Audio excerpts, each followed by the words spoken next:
세계 증시와 우리 증시를 짚어보는 시간 5분 세계 증시입니다. 여담인포백스 정윤교 기자 나와 있습니다. 안녕하십니까? 안녕하십니까? 네.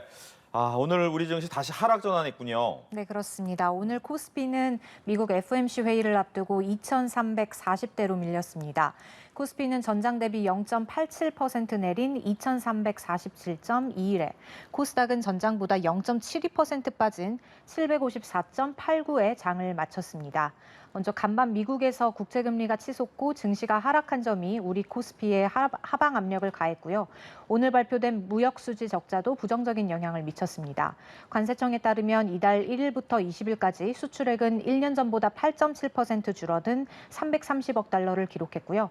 올해 누적 무역 적자는 292억 1,300만 달러로 집계됐습니다. 종목별로 보면 시가총액 상위 기업은 대부분 하락했습니다. 삼성전자를 비롯해서 국내 대표 성장주 네이버와 카카오는 나란히 장중에 52주 신저가를 경신했습니다. 이제 해외 증시 상황도 좀 살펴봐야 될 텐데 어떻습니까? 네, 간밤 미국 증시는 국채금리가 급등한 여파로 하락 마감했습니다. 다우지수는 전장보다 1.01% 내리면서 장을 마쳤고 S&P 500 지수는 전장보다 1.13%, 나스닥 지수는 전장 대비 0.95% 밀리면서 거래를 끝냈습니다. 스웨덴 중앙은행이 기습적인 1%포인트의 금리 인상에 나서자 FOMC를 하루 앞두고 연준이 점도표와 금리 전망을 상향 조정할 거란 가능성이 떠오르면서 국채금리가 치솟았고 주가에 부담을 줬습니다. 또 자동차 회사 포드가 공급망 차질로 차량 인도 대수가 줄 거라고 발표하면서 실적 둔화 우려도 커졌고요. 독일의 8월 생산자 물가 지수는 1년 전보다 45.8%나 급등하면서 인플레이션 우려를 자극했습니다. 이제 목요일 새벽 전 세계가 주목하는 FOMC 결과가 나오는데 연준이 시장 예상처럼 자이언트 스텝, 즉 0.5%포인트 금리 인상에 나설 때 시장이 과연 어떤 충격을 받을까 걱정을 하더라고요. 전문가들은 어떻게 보고 있습니까? 네, 전문가들은 자이언트 스텝으로 인한 충격은 제한적일 거라는 분석을 내놓고 있습니다. 앞서 지난주 발표된 8월 소비자 물가 지수가 시장 예상을 뛰어넘었을 때부터 시장이 연준의 고강도 긴축을 선반영해서 급락해왔기 때문입니다. 이런 점에서 당장 금리 인상보다는 앞으로 남은 11월과 12월 FOMC 회의 전망, 연준의 연말 금리 전망치가 어디까지 높아질지 등에 따라서 주가가 방향성을 정할 걸로 보입니다. 지난 6월 점도표에선 기준금리가 올해 말 3.4%, 내년 3.8%까지 오를 걸로 예상됐지만 이제는 올해 연말 4%를 훌쩍 넘길 걸로 관측되고 있죠. 만일 연말 금리 예상치가 4%를 크게 뛰어넘는 수준으로 상향 조정되면 국채금리는 더 오르고 주가는 하락할 수 있습니다. 네. 이제 문제는 미국의 금리 인상이 우리나라와도 연결이 되는데 한미 기준금리 역전도 우려가 되죠. 네, 그렇습니다. 현재 한국과 미국의 기준금리 상단은 2.5%로 같은 수준이지만 연준이 자이언트 스텝을 밟으면 미국의 금리 상단은 3.25%로 한국보다 0.75%포인트 높아집니다. 올해 남은 두 차례 회의에서도 빅스텝 가능성이 대두되고 있고요.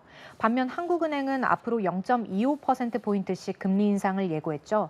이렇게 되면 연말까지 한미 금리 격차는 1%포인트 이상 벌어질 수 있는데요. 외국인 자본이 유출되고 원화 가치가 더 하락할 위험이 있습니다. 한국은행에 따르면 과거 한미 금리가 세 차례 역전됐을 때도 외국인 증권 투자 자금이 오히려 순유입됐다고는 하지만 안심할 수는 없는 상황입니다. 업계에선 연준의 이달 금리 인상폭에 따라서 한국은행의 빅스텝 가능성도 배제할 수 없다는 말이 나옵니다. 네. 또 여기에 관심 갖는 것이 제롬 파월 연준 의장이 과연 기자회견에서 어떤 이야기를 할까라고 하는데 어떤 이야기 할까요? 네, 금리 인상 발표 뒤에 이어지는 제롬 파월 연준 의장의 기자회견에도 관심이 주목됩니다. 파월 의장의 발언 수위에 따라서 시장 변동성이 커질 수 있기 때문인데요. 먼저 강달러와 경기 침체 가능성, 그리고 이달부터 규모가 커진 양적 긴축 등에 대해서 어떻게 말할지 지켜봐야 합니다. 또 주목해야 할 이슈는 11월 FOMC와 관련한 발언인데요. 앞서 8월 소비자 물가 지수가 발표되기 전까지만 해도 11월부터는 금리 인상폭이 0.25%포인트로 낮아질 것으로 예상됐었습니다. 하지만 이젠 11월에도 0.5%포인트 이상의 큰 폭 금리 인상 가능성을 열어놔야 하는 상황입니다. 월가 일부에선 파월 의장이 기자회견에서 극도로 매파적인 발언을 할 수 있다는 우려가 나옵니다. 네.